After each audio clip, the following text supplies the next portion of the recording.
मंडळी ठरलं तर मग या मालिकेचा आजचा म्हणजे 24 एप्रिलचा हा रिव्ह्यू तुम्ही ऐकत आहात, शुक्रवारचा. मंडळी आज तर ठरलं तर मग या मालिकेने रेकॉर्ड तोडलाय उशिरा येण्याचा. म्हणजे आज सगळ्यात जास्ती उशिरा आली आहे बरं का मालिका. चला आजच्या या मालिकेला सुरुवात करते. तर आजपासनं 13 नायिका प्रियाच्या मागे लागून प्रियाचा मुखवटा फाडणार आहेत. तर सुरुवातीची पहिली नायिका ऊर्जा आज आपल्याला मालिकेत दिसणार आहे. सुरुवातीला आपण बघतोय सायलीने ऊर्जाला फोन लावलेला असतो. ऊर्जाला म्हणत असते सायली, ऊर्जा कामात तर नाहीयेस ना? अगं थोडंसं बोलायचं होतं. ऊर्जा म्हणते सायली, अगं तुझा फोन सरप्राईजच आहे माझ्यासाठी. अगं बरी आहेस ना? सायली म्हणते हो अगं मजेत. जरा बोलायचं होतं 2 मिनिटं. ऊर्जा म्हणते अगं बोल ना, तुझ्यासाठी वेळच वेळ आहे. कामं आहेत ग, पण तू बोल ना. सायली म्हणते अगं तुझ्या मागे केसेस असतात, पण मला ना जरा मदत हवी होती ग. ऊर्जा म्हणते सांग ना तू काय मदत हवी आहे? मला माहितीये अर्जुन दादाला एका बाईच्या खुनाच्या केसमध्ये अडकवलंय ना, तुला त्या केसच्या संदर्भात मदत हवी आहे का सायली? सायली म्हणते हो अगं ऊर्जा, संतोष नावाच्या माणसाशी आम्हाला बोलायचंय, पण आमच्यापैकी कोणी तिथे जाऊ शकत नाही. सायली जे काही पुढे ऊर्जाला सांगते ना प्रेक्षकांनो, ते म्यूट दाखवलंय बरं का थोड्या वेळ. आणि मग ऊर्जा म्हणते ओ अच्छा कळलं मला. सायली म्हणते ऊर्जा तुला हे काम जमेल ना? तू संतोषकडे जाऊन सगळं वदवून घेशील का ग त्याच्याकडनं? ऊर्जा म्हणते डोंट वरी सायली, मी हे सगळं शक्य करून दाखवेल. मी जाईल संतोषकडे लोणावळ्याला, त्याला पनवेलला मी घेऊनच येईल. आणि काळजी नको करूस, तुला परवानगी वगैरे हवी असेल पोलिसांची वगैरे, ते सगळं आपण करूयात. अर्जुन म्हणतो दॅट्स व्हेरी गुड ऊर्जा. हे बघ उद्या 4 वाजेच्या आत तुला त्या संतोषला आणायचंय कोर्टात. उद्या माझं फायनल हिअरिंग आहे. मग ऊर्जा म्हणते अर्जुन दादा तू काळजी करू नकोस, उद्या 4 वाजण्याच्या आत मी संतोषला घेऊन येईल कोर्टामध्ये, वचन देते तुला. अर्जुन म्हणतो एक गोष्ट लक्षात ठेव, प्रिया तिथे आहे बरं का ऊर्जा, ती काहीही करू शकते, सावध राहा तिच्यापासनं. ऊर्जा म्हणते अरे दादा डोंट वरी, ती प्रिया मला काय करणार आहे? ऊर्जा शिंदे म्हणतात मला कोर्टात माझ्याशी वाद करायचा नाही आणि कोर्टाच्या बाहेर नाद करायचा नाही. तिला लावू दे, जितकी ताकद लावायची तितकी लावू दे, ती माझ्याकडे येऊ शकणार नाहीये. सायली म्हणते तुझ्याकडनं हीच अपेक्षा होती ऊर्जा. चैतन्य म्हणतो अगं ऊर्जा, इन्स्पेक्टर सावंतशी मी बोलतो, ते येतील ना तुझ्यासोबत, म्हणजे तिथे काही ऑफिशियल हेल्प लागली तर तुझी धावपळ होणार नाही. मग ऑल द बेस्ट म्हणतात हे तिघे जण ऊर्जाला. सायली आता फोन ठेवते आणि म्हणते आता प्रियाचा विनाश जवळ आलाय. प्रिया आणि अधिराज आता लोणावळ्याला पोहोचलेत. आजचा एपिसोड खूप छान आहे प्रेक्षकांनो, पण अक्षरशः आपली वाट लावतात ते वाट बघून बघून. असो आता प्रिया लोणावळ्याला पोहोचली. अधिराज तिच्याकडे बघत असतो आणि म्हणत असतो प्रिया तू रिलॅक्स करू शकतेस, टेन्शन नको घेऊस, कुठल्याच प्रॉब्लेमचा विचार करू नकोस. अगं इथे आपण दोघे आहोत, बाकी कोणी नाहीये, तू आणि मी. प्रिया म्हणते हो रे, इथे आपल्याला ओळखणारं कोणीच नाहीये, इथलं वातावरण पण रोमॅन्टिक आहे ना? अधिराज म्हणतो अगं वातावरणाकडे नाही, माझं तुझ्याकडे लक्ष आहे ग. प्रिया तुझ्याकडे सतत बघावंसं वाटतंय मला. प्रिया आता मनात विचार करते, आता मला काही करून इथून पळ काढावा लागेल, संतोषला भेटावंच लागेल मला. या अधिराजला काय कारण सांगू? आता अधिराज म्हणतो ए प्रिया, तू माझाच विचार करतेस ना? प्रिया नुसती करते. मग अधिराज म्हणतो सांग ना काय विचार करतेस? प्रिया म्हणते सांगते, सगळं सांगते, तू ऑर्डर तर कर, मी फ्रेश होऊन येते. अधिराज म्हणतो बरं ठीक आहे. प्रिया आता फ्रेश व्हायला जाते आणि 1 घंटा गायब होते बरं का प्रेक्षकांनो. तिने जाता जाता एका वेटरला काहीतरी कानात सांगितलं. अधिराज तिची वाट बघत बसतो आणि प्रिया 1 तासानंतर येते. आता हा सगळा थरार त्यांनी पुढे बराच रंगवलाय बरं का. प्रिया जाता जाता वेटरच्या कानात काहीतरी सांगते आणि निघून जाते. आता तो वेटर थोड्या वेळाने तिथे येतो आणि अधिराजच्या अंगावर काहीतरी सांडतो. प्रियाने त्या वेटरला पैसे पण दिले चुपचाप. इकडे सायली आणि अर्जुनने अधिराजला कॉल केलेला असतो. सायली आधी विचारते अधिराज भाऊजी पोहोचलात ना लोणावळ्याला? अधिराज म्हणतो हो पोहोचलोय आम्ही. मग अर्जुन म्हणतो हे बघ अधिराज, तुला जो डाऊट आला होता ना प्रियाबद्दल तो खरा आहे बरं का. म्हणजे आम्हाला असंच वाटतंय की प्रिया काहीतरी कामासाठी लोणावळ्याला गेली आहे, तिच्याकडे लक्ष दे म्हणजे लक्ष ठेव ती कुठे जाते, कोणाला भेटते, बारीक लक्ष ठेव. तेवढ्यात ते वेटर येतात आणि अधिराजच्या अंगावर काहीतरी चिकट सांडतात बरं का. अधिराज म्हणतो अरे यार सांडलं चिकट आहे यार हे सगळं, कुठे वॉशरूम? अधिराज सायली आणि अर्जुनशी बोलता बोलता पटकन वॉशरूम मध्ये जातो. तितक्यात प्रिया या संधीचा फायदा घेते आणि अधिराज जेंट्स टॉयलेटमध्ये गेल्यावर ही लेडीज टॉयलेटमधनं पळून जाते बाहेर. प्रिया गेलीये संतोषला भेटायला, पण तिचं भेटणं आपल्याला आज दाखवलं नाहीये. संतोषने एक वेगळी गुगली टाकली आहे बरं का प्रेक्षकांनो. अर्जुन आता इकडे चैतन्याला सांगताना दाखवत आहे, चैतन्य आपल्या लिस्ट पैकी 2 गोष्टी झाल्यात, तिकडे अधिराज प्रिया सोबत आहे आणि तो प्रियावर लक्ष ठेवतोय. इकडे ऊर्जा संतोषला व्यवस्थित हँडल करणार आहे आणि तिसरं काम तू कर, शांता मावशीच्या घराबाहेर ती फेक नोटीस कोणी लावली ना त्याचा शोध घे जरा. म्हणजे आय थिंक सो संतोषनेच लावली असावी, पण तू शोधून काढ.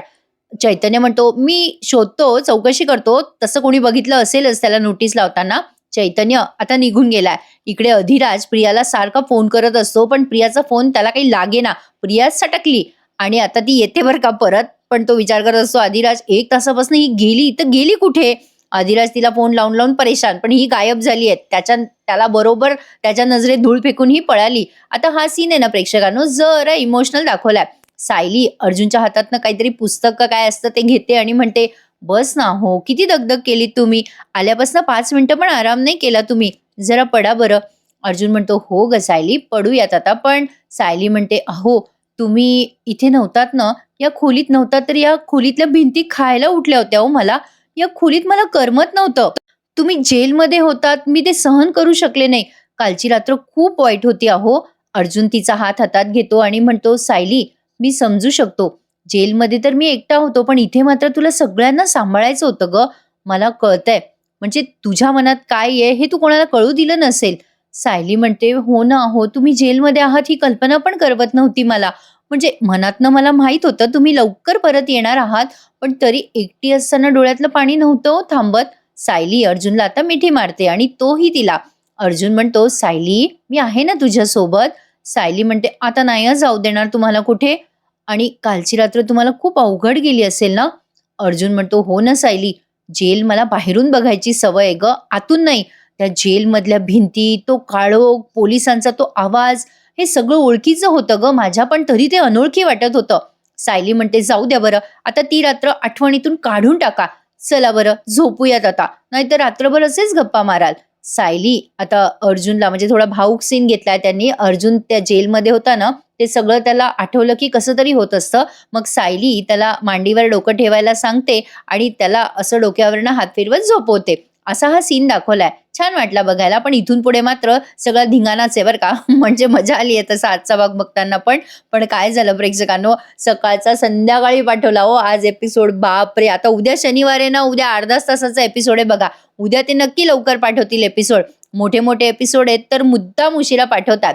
असो, काय बोलणार प्रेक्षकांनो, आपल्या हातात काही नाहीये. पण आजचा एपिसोड मस्त आहे, शेवटपर्यंत बघा, एन्जॉय करा. आता प्रिया आलेली असते त्या हॉटेलमध्ये जिथे अधिराज तिची वाट बघतोय. प्रिया मनात विचार करत असते, अरे यार, मी आता काय करू, याला काय सांगू. मला वाटलं होतं त्यापेक्षा जास्ती उशीर झालाय मला. काय सांगू मी आता या अधिराजला, तो चिडेल का आता माझ्यावर. मला आता हे अफोर्ड करता येणार नाही, याचं चिडणं वगैरे करू तर काय करू. प्रिया आता तिचा मेकअप जरा विस्कटवते, तिच्या डोक्याला काहीतरी लाल लाल लावून येते आणि त्या अधिराजला बंडल मारते बरं का पुन्हा एकदा. म्हणजे अधिराज एवढा तिच्या सोबत गेला, पण बिचाराचा काही उपयोग झालेला नाहीये बरं का. प्रियाने त्याला शेंडी लावलीच. प्रिया एकदम अचानक त्याच्या समोर येते बरं का. तिचा अवतार पाहून तो घाबरतो आणि म्हणतो, अगं हे काय झालं तुला प्रिया. प्रिया लगेच त्याचा हात हातात घेते आणि म्हणते, अधिराज, अधिराज करून रडायला लागते. तो म्हणतो, अगं काय झालं, कुठे होतीस तू. प्रिया म्हणते, अरे मी वॉशरूमला गेले होते ना, तेव्हा तेव्हा मी परत आले इकडे टेबल जवळ, पण तू इथे नव्हतास. तेवढ्यात न अधिराज, माझा नवरा आला रे, आणि त्याने असं म्हणून त्याच्या गळ्यात पडते बरं का. आणि त्या अधिराजला म्हणते, त्याने ना मला खूप मारलं रे. आता अधिराज विचार करतो मनात, बाप रे, या बाईसारखी खोटारडी बाई मी कुठेच पाहिलेली नाहीये. आजपर्यंत जगात कुठेच बघितली नाही मी. अर्जुनचा भाऊ अश्विन हिच्यावर किती प्रेम करतो, आणि ही बाई, बाप रे. आता अधिराज तिला म्हणतो, अगं ए प्रिया, बस बरं इथे बस. काय झालं तुला, सांग बरं. प्रियाने त्याला आता काहीतरी वेगळीच टेप लावून सांगितलंय बरं का. प्रिया अधिराजला शेंड्या मारते आणि म्हणते, म्हणजे खोटं बोलते आणि म्हणते, अरे तो माझा नवरा कॅफेत आला होता रे, त्याने मला मारलं. अरे मी खूप प्रयत्न केला तुझ्यापर्यंत माझा आवाज पोहोचावा म्हणून, पण नाही रे, माझा आवाज तुझ्यापर्यंत पोहोचलाच नाही. माझा नवरा ना माझा पाठलाग करत होता रे इथपर्यंत. मी मी ना लपत छपत पुन्हा इकडे आले रे. मी खूप वाट बघितली, पण माझा नवरा जाण्याची मी वाट पाहिली रे, आणि मग इकडे आले लपत छपत. कंटाळा आला रे मला. हे सगळे हाल माझ्याच आयुष्यात काय आहे रे, का आहेत रे, मी काय पाप केलं, मी इतक्या वाईट माणसाशी माझं लग्न झालं रे. आता ही किती शेंड्या मारते प्रेक्षकांनो. म्हणजे आता तिचा नवरा जर कॅफेमध्ये आला असेल हिच्या स्टोरी प्रमाणे, तर कॅफेवाल्यांनी पाहिलं असेल ना. पण बघा काही आपलं.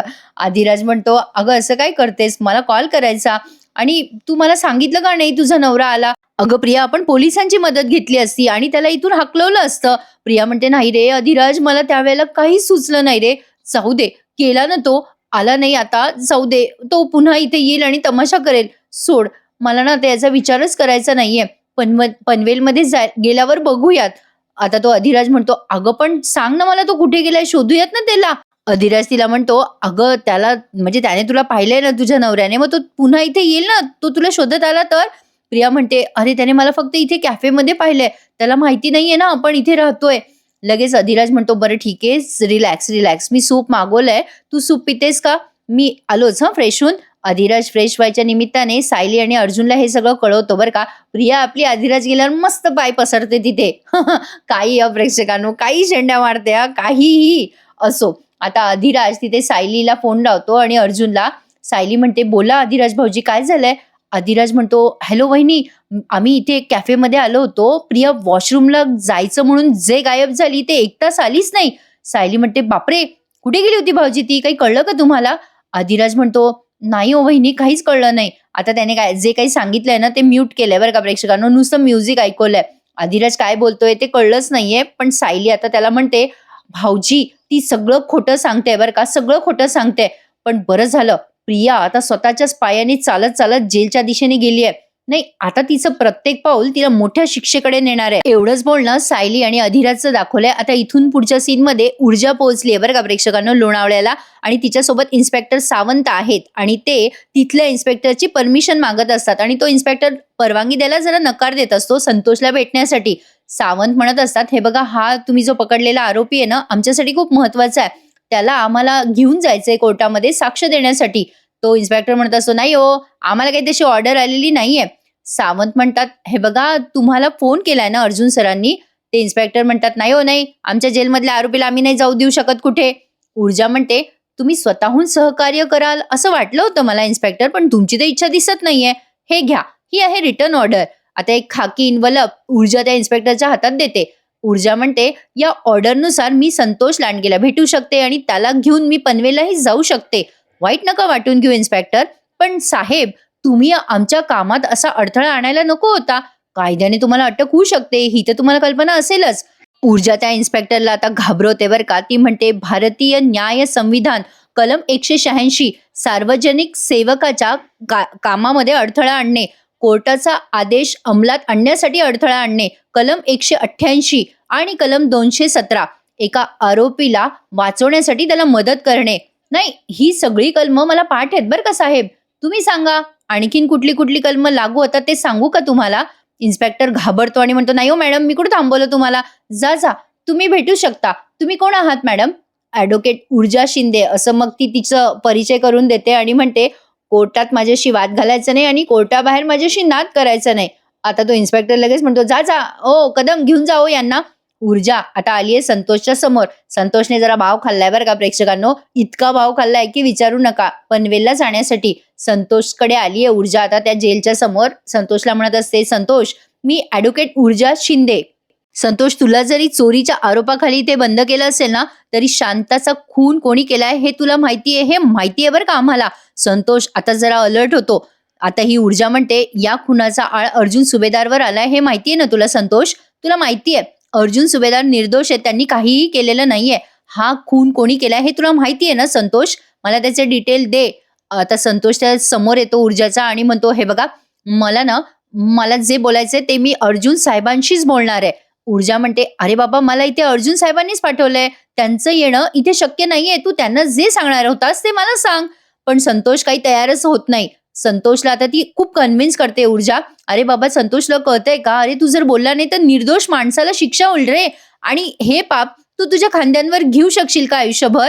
अरे हीच वेळ आहे खरं खोटं बोलण्याची आणि तू यापुढे जर सतत खोटं बोलत राहिलास तर तुझं नुकसान आहे, कळतंय का तुला?" संतोष म्हणत असो, "ओ मॅडम, मला जे बोलायचं ना ते मी अर्जुन सुभेदारांशीच बोलणार आहे." सावंत म्हणतात, "अरे बाबा ते पनवेल सोडून नाही येऊ शकत. तू ऊर्जा मॅडमशी बोल ना." संतोष ओरडतो आता आणि म्हणतो, "तुम्हाला एकदा सांगितलेलं कळत नाहीये का? मला जे बोलायचंय ते अर्जुन सुभेदारांशीच बोलायचंय, मला तुमच्याशी बोलायचं नाहीये." असं म्हणून संतोष खाली जागेवर बसून जातो. ऊर्जाने खूप प्रयत्न केला त्याला कन्व्हिन्स करायचा, पण तो ऐकायला तयारच नसतो. आता ऊर्जाला कळेना करावं तर काय करावं. मग तिने पटकन सायली अर्जुनला तिथूनच फोन केला. अर्जुनला फोन लावल्या लावल्या तो म्हणतो, "हं ऊर्जा बोल, संतोष काही बोलला का?" ऊर्जा म्हणते, "अरे अर्जुन दादा, मी संतोषशी बोललीये. तो मला काही सांगायला तयारच नाहीये. तो सारखा सारखा म्हणतोय की मी जे काही सांगेल ते अर्जुन दादालाच सांगेल." सायली म्हणते, "आता काय करायचं आपण?" अर्जुन म्हणतो, "मला ना स्पेशल परवानगी काढून जावं लागेल लोणावळ्याला. ऊर्जा मी एक काम करतो, मी तुला थोड्या वेळात कळवतो. मग ऊर्जा म्हणते, "हो, तू जर इथे येणार असशील तर मला कळव अर्जुन दादा. तुला जर स्पेशल परवानगी मिळाली तर मला सांग आणि नाहीच मिळाली तुला परवानगी, तर मी शेवटचा प्रयत्न करून बघते हं."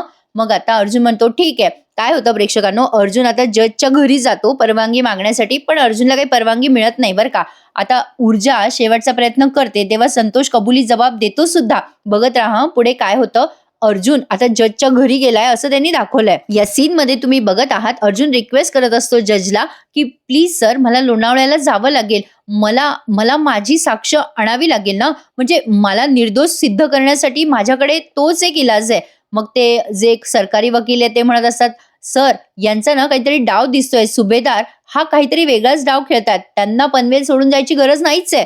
आता अर्जुन म्हणतो, तो एका मर्डरचा आय विटनेस आहे, त्याच्याकडनं चूक झालीये. पण हे बघा मिलॉर्ड, मला कुठलीच रिस्क नाही घेता येणार आहे. मी 4 वाजेपर्यंत कोर्टात हजर होईल मिलॉर्ड. प्लीज मला परवानगी द्या. पण आता ते जज म्हणतात, "सॉरी, मी तुम्हाला कुठलीही परवानगी देऊ शकत नाही सुभेदार. तुम्ही जामिनावर सुटले आहात. तुम्हाला ही परमिशन मिळणार नाहीये. तुम्हाला जे काही करायचंय ते तुम्ही तुमच्या आय विटनेसला पनवेलमध्ये आणा, नाहीतर दुसऱ्या कर्वे करा. पण सॉरी, मी तुम्हाला परवानगी देऊ शकत नाही." अर्जुनला काही परवानगी मिळालेलीच नाहीये. अर्जुन आता बिचारा हतबल झालेला असतो आणि सुभेदारांच्या घरचा सीन दाखवलाय.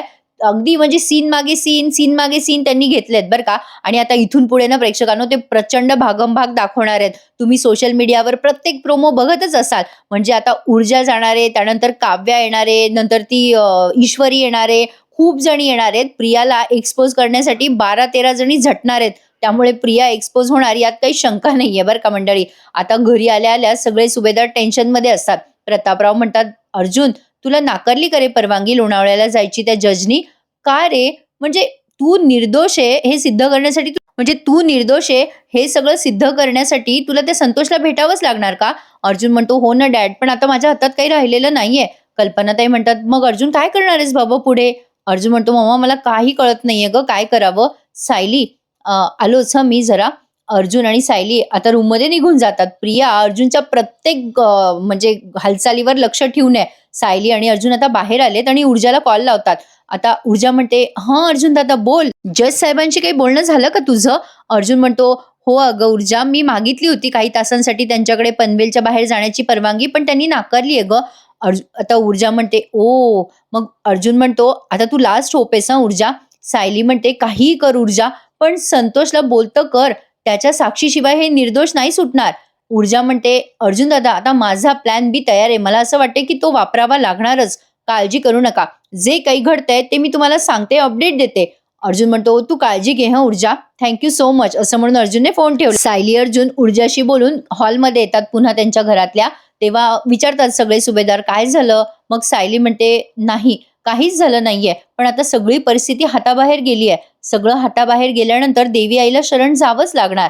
आता सायली असं म्हटल्या सगळेजण देवीजवळ प्रार्थना करायला म्हणून देवघराजवळ जातात. प्रिया तिथे एकटीच उभी असते बरं का.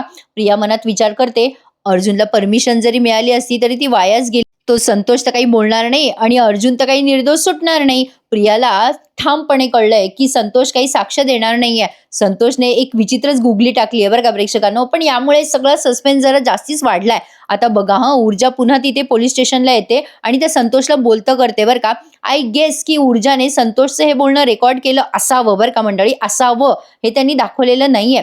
सावंत म्हणत असतात, "ऊर्जा मॅम, तुमचा प्लॅन बी काय आहे?"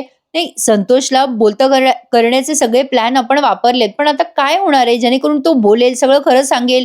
इन्स्पेक्टर म्हणतात, ते तिथे आहेत ना इन्स्पेक्टर त्या संतोषच्या जेलमध्ये, ते आता या ऊर्जाची जरा गंमत करतात. ते म्हणतात, "मॅडम, किती प्रयत्न केला तुम्ही, पण तुमच्या हाताला काही लागलं नाही." ऊर्जा त्या माणसाला म्हणते, "काही नाही इन्स्पेक्टर साहेब, मी लढण्याआधी कधी हार मानत नाही. जोपर्यंत आपल्या हातात शस्त्र असतं ना, तोपर्यंत जिंकण्याची शक्यता असते. त्यामुळे मला असं वाटतंय की थोडी धडपड तुम्ही पण करा. तुम्ही कदाचित जिंकू शकाल." "नाही, मी आणखीन एक प्रयत्न करून बघणार आहे. आता बघूयात पुढे काय होतंय." आता ऊर्जा संतोषच्या समोर जाते आणि संतोषला म्हणते, "वा संतोष, तू जिंकलायस." संतोष जेलमध्ये आहे आणि ऊर्जा जेलच्या बाहेरून त्याच्याशी बोलते. ऊर्जाने आता जरा त्याला इमोशनल ब्लॅकमेल करायचं ठरवलं बरं का. आणि हा तिचा जो पॅत्र आहे, म्हणजे तिची जी ही आयडिया आहे ती वर्क करते. ऊर्जा संतोषला म्हणत असते, "वा संतोष, जिंकलास रे तू. अर्जुन सुभेदारांशिवाय कोणाला काही सांगणार नाही, हे तुझं म्हणणं ऍक्सेप्ट केलं बरं का मी संतोष. नाही, त्यामुळे आता मी पण तुला परत परत तेच तेच प्रश्न नाही विचारणार. माझ्याकडे तुझ्यासाठी एक ऑफर आहे बरं का संतोष. बघ, म्हणजे विचार कर, तू जर का आम्हाला सगळं खरं खरं सांगितलंस तर मी स्वतः अर्जुन दादाशी बोलेल. या चोरीच्या प्रकरणातून, खुनाच्या या प्रकरणातून तुला कायमचं काढेल. संतोष हे बघ, खरा गुन्हेगार कोण आहे हे आम्हा सगळ्यांना माहिती आहे. तू जरी आम्हाला नाही सांगितलंस ना तरी आम्ही त्याच्या किंवा तिच्या विरोधात खरे पुरावे गोळा करूच. पण लक्षात घे हं संतोष, एकदा का तो किंवा ती गजाआड जर गेले ना तर तुझी कोणी काही मदत नाही करू शकणार. कारण त्यांच्यावरच 2-2 खटले असतील, तिच्यावर किंवा त्याच्यावर. विचार कर, तू जर त्यांची मदत केली, त्यांची साथ दिली तर तुला उपयोग नाही होणार. विचार कर संतोष, तू जर खऱ्याची साथ दिलीस, आमची साथ दिलीस तर आम्ही तुला वाचवू शकतो. विचार कर संतोष, विचार कर. संतोषच्या डोक्यात ट्यूबलाईट पेटली बरं का आता. संतोष ऊर्जेच्या समोर येतो आणि म्हणतो, मॅडम. आता ऊर्जा म्हणते, ए संतोष, तुला आता विचार करायला मी फक्त 15 सेकंड देणार आहे बरं का. ऊर्जाने लगेच तिच्या घड्याळीत काउंटडाऊन चालू केलं बरं का आणि ती उलटी गिनती चालू करते. 15, 14, 13, 12, 11 असं ती म्हणत असते. तेव्हा लगेच संतोष एकदम रेस्टलेस होतो, असा डोक्यावर हात फिरवतो, काय काय करतो आणि म्हणतो, थांबा मॅडम, मी तुम्हाला सगळं खरं सांगायला तयार आहे. संतोष म्हणतो, शांताचा खून कोणी केला हे मला माहिती आहे. मग आता ही ऊर्जा म्हणते, सांग संतोष, सांग मला सगळे डिटेल्स सांग, सगळे डिटेल्स सांग, एकही डिटेल सोडू नकोस हं. संतोष म्हणतो, अर्जुन सुभेदारांना अडकवण्याचा प्लॅन या प्रिया सुभेदारने केलाय. प्रिया सुभेदार जेव्हा खून करत होत्या शांतेच्या घरी तेव्हा मी बाहेरच उभा होतो. आता प्रियाने केलेला शांतेचा खून पुन्हा एकदा आपल्याला इथे स्क्रीनवर दाखवलाय. कसा प्रियाने शांताला खूप वेळेला वार करून तिला मारून टाकलं आणि संतोषने ते पुरावे मिटवले आणि मग प्रियाने ती डिक्कीत बॉडी टाकली तिच्या आणि मग काय काय केलं ते सगळं इथे पुन्हा स्क्रीनवर दाखवलंय बरं का. संतोष हे सगळं ऊर्जाला सांगतो. ऊर्जा म्हणते, आता तू हे सगळं कोर्टात सांगायला तयार आहेस का संतोष? संतोष आता गडबडतो आणि म्हणतो, नाही मॅडम, अजिबात नाही, मी कोर्टात येणार नाहीये. माझं काम तुम्हाला खरं सांगायचं होतं तेवढं मी केलंय. ऊर्जा म्हणते, अरे बाबा, पण का नाही येणार तू कोर्टात? तू जर कोर्टात आलास तर तू माफीचा साक्षीदार होशील, सुटशील या सगळ्यातनं. तू इथे तिथे पळणार नाहीस रे. अरे तू आयुष्यभर तुझ्या कुटुंबासोबत राहशील संतोष. अरे तुझ्या कुटुंबाला पण तुझी किती आठवण येत असेल. संतोष लागतो रडायला. ऊर्जा त्याला समजवते, अरे संतोष विचार कर, एका गुन्हेगाराला साथ देऊन तुला काय मिळणार आहे? हे बघ संतोष, माझ्या लक्षात आलंय, तू मुळात गुन्हेगारी वृत्तीचा नाहीयेस. हे सगळं तू चुकून करतोयस ना. म्हणजे छोट्या मोठ्या चुका करणं वेगळं आहे बघ संतोष, मोठा गुन्हा करणं वेगळं आहे. विचार कर संतोष, विचार कर, तुला कोणाची साथ द्यायची आहे? खरंच तुला आयुष्यभर या खुनाच्या मध्ये अडकायचंय का? तू एकदा कोर्टात ये, तू साक्ष दे, सुटशील तू या सगळ्यातनं. संतोष म्हणतो, मी जर साक्ष दिली तर खरंच मला माझ्या कुटुंबासोबत राहता येईल. ऊर्जा म्हणते, हो संतोष, तू जर का ही साक्ष दिलीस ना तर तुला आयुष्यभर तुझ्या कुटुंबासोबत राहता येईल. संतोष आता तयार होतो बरं का आणि म्हणतो, ठीक आहे मॅडम, मी साक्ष द्यायला तयार आहे कोर्टात. ऊर्जाला वाटतं आपण जिंकलो आता. आणि मग दुसरा दिवस दाखवलाय त्यांनी, कोर्ट सीन दाखवलेत आता.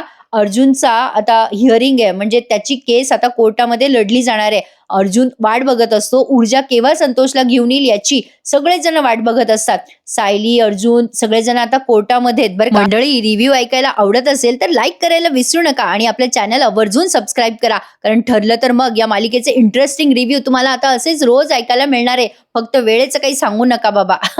जोपर्यंत एपिसोड मोठे तोपर्यंत हा गोंधळ चालणारच आहे. आता चैतन्य अर्जुनला म्हणत असतो, काय रे अजून आली नाही ऊर्जा संतोषला घेऊन? अर्जुन म्हणतो, नाही ना, कळत नाहीये रे काय झालंय. सायली सारखा ऊर्जाला फोन करत असते पण फोन ऊर्जा उचलत नसते. अर्जुन म्हणत असतो, सावंतला तरी फोन लावून बघ. प्रिया विचार करत असते तिथल्या तिथे बसून मनातल्या मनात. नेहमी प्रिया मनातल्या मनातच विचार करते. प्रिया विचार करते, मी अशी मस्त फिल्डिंग लावली आहे ना, आता हे सायली अर्जुन तडफडत राहणार, यांच्या हाताला काही लागणार नाहीये. चैतन्य फोन लावत असतो पण फोन लागतच नसतो. तेवढ्यात जज येत आहेत तिथे, त्यामुळे सगळे उभे राहतात. मग जज म्हणतात, कोर्टाची कारवाई सुरू करा. अर्जुन म्हणतो, जज साहेब, मला ना थोडासा वेळ हवाय कोर्टाकडनं. लगेच ते सरकारी वकील ऑब्जेक्शन घेतात आणि म्हणतात, ऑब्जेक्शन मिलॉर्ड, अर्जुन सुभेदारांना तुम्ही परवानगी दिली नव्हती ना पनवेल सोडून जाण्याची. तुम्ही सांगितलं होतं की 4 वाजता यांचा साक्षीदार हजर हवाय. म्हणजे सर, तुम्ही 4 वाजेची वेळ देऊन सुद्धा या सुभेदारांचा विटनेस इथे हजर नाहीये. हा निव्वळ हलगर्जीपणा आहे मिलॉर्ड. प्रियाला फार मजा येत असते बरं का अर्जुनची फजिती बघून. अर्जुन म्हणत असतो, 4 वाजण्यासाठी 5 मिनिटं बाकी आहे, तेवढाच वेळ मी मागतोय. जज म्हणतात, ठीक आहे, हरकत नाहीये, मी 5 मिनिटं तुम्हाला देतोय. अर्जुन सुभेदार, तुमचा विटनेस जर इथे पोहोचला नाही तर तुमची ही सनद रद्द होऊ शकते. तुमच्यावरचा जर खुनाचा आळ तुम्ही इथे निर्दोष सिद्ध नाही करू शकले स्वतःला तर तुमची सनद रद्द होईल असं ते जज सांगत असतात. चैतन्याने डोक्याला हात मारलाय. सायली सारखा ऊर्जाला फोन करत असते. मग अर्जुन म्हणतो, मिलॉर्ड, आपली न्याय व्यवस्था हेच सांगते 100 अपराधी सुटले तरी चालतील पण एका निरपराध व्यक्तीला शिक्षा होता कामा नये. माझी बाजू समजून घ्या मिलॉर्ड, प्लीज. सरकारी वकील म्हणतात, अहो काय हो सुभेदार, कोर्टाने तुम्हाला समजून घ्यायचं म्हणजे नेमकं काय करायचं? तुम्हाला सोडून द्यायचं का या खुनाच्या आरोपातून? काय हो सुभेदार, कोर्टाचा निव्वळ अपमान करतायत तुम्ही. अर्जुन म्हणतो, प्लीज प्लीज 5 मिनिटं कमी आहेत ना 4 वाजायला? मग 5 मिनिटाचीच वाट बघा असंच म्हणतोय ना मी. प्लीज जज साहेब, मला 5 मिनिटाचा वेळ देण्यात यावा, 5 मिनिटं वाट बघण्यात यावी. मग ते जज साहेब म्हणतात, ठीक आहे, हरकत नाहीये, मी तुम्हाला वेळ देतोय. आणि मग जरा 5 सेकंद, खूप वेळ असे सगळेजण वाट बघतायत, प्रत्येकाचे भांबावलेले चेहरे आपल्याला दिसतायत. आणि मग अचानक काही सेकंदांनी, म्हणजे 4 वाजायला काही सेकंद बाकी असतात आणि एकदम ऊर्जाची एंट्री होते. ऊर्जा म्हणते, सॉरी मिलॉर्ड, आम्हाला उशीर तर नाही ना झाला? ऊर्जा या संतोष सोबत तिथे हजर झाली आहे आणि या उत्सुकतेवरती त्यांनी आजचा हा एपिसोड संपवला. बघा, मी म्हटलं होतं ना, संतोषने गुगली टाकली, पुढच्या प्रोमोत त्यांनी दाखवलंय. अर्जुन म्हणत असतो, नेमकं काय झालंय कोर्टाला सांगा. संतोष म्हणतो, शांताचा खून मीच केलाय. ऑब्विसली प्रेक्षकांनो, प्रिया करून करून काय करणार होती? संतोषच्या घरच्यांना कोणाला तरी ब्लॅकमेल केलं असेल हिने आणि त्या संतोषला आपलं सांगितलं असेल, तुझ्या बहिणीला मारून टाकेल, नाही तर आई वडिलाला मारून टाकेल. त्यामुळे संतोषने आळ स्वतःवर घेतलाय असा माझा अंदाज आहे बरं का. या बाबतीत तुमचा अंदाज मला कळवायला विसरू नका कमेंटमध्ये. आता संतोषने हे सगळं सांगितल्यावरती यांना धक्काच बसलाय. सायली म्हणत असते, काय हो संतोष दादा, कुठल्या तरी मोठ्या अडचणीमुळे तुम्ही जोखीम उचलताय ना? अर्जुन म्हणत असतो, मी सगळे खरे पुरावे शोधून काढणारच आहे. आता तो संतोष गेल्यानंतर प्रिया टाळ्या वाजवते बरं का आणि म्हणते, सगळं करून झालंय पण तुम्ही दोघं माझ्यापर्यंत पोहोचूच शकला नाहीत. सायली म्हणते, अगं ए प्रिया, माझी एक मैत्रीण काय मदतीला आली की हे चुटकीसरशी बाहेर पडलेत. इथून पुढे तर माझ्या 12 मैत्रिणी एक एक करून तुझा हा मुखोटा फाडायला येणार आहेत. बघू कशी वाचतेस, दाखव वाचवून. तर मंडळी, हा खून प्रियानेच केलाय हे सिद्ध करण्यासाठी अर्जुन आणि सायली हात धुवून प्रियाच्या मागे लागणार आहेत आणि सायलीच्या 13 मैत्रिणी. त्यामुळे आता प्रियाची भागमभाग बघायला तयार राहा. आजचा 24 एप्रिलचा रिव्ह्यू फायनली आला आणि तुमच्यापर्यंत मी पोहोचवला. कसा वाटला आम्हाला कमेंटमध्ये नक्की कळवा. आय होप उद्याचा जो एपिसोड आहे तो हॉटस्टारवाले लवकर टाकतील. रिक्वेस्ट करूया, दुसरं काय करू शकतो आपण प्रेक्षकांनो. जेव्हा एपिसोड आला तेव्हाच मी तुमच्यापर्यंत तो सादर करू शकते. तर असो, उद्याचा एपिसोड लवकर येईल अशी आशा करूयात आणि आजच्या या एपिसोड रिव्ह्यूला लाईक करूयात, चॅनलला सबस्क्राईब करूयात आणि भेटूयात उद्या पुन्हा एकदा. तोपर्यंत काळजी घ्या हा मंडळी स्वतःची. धन्यवाद.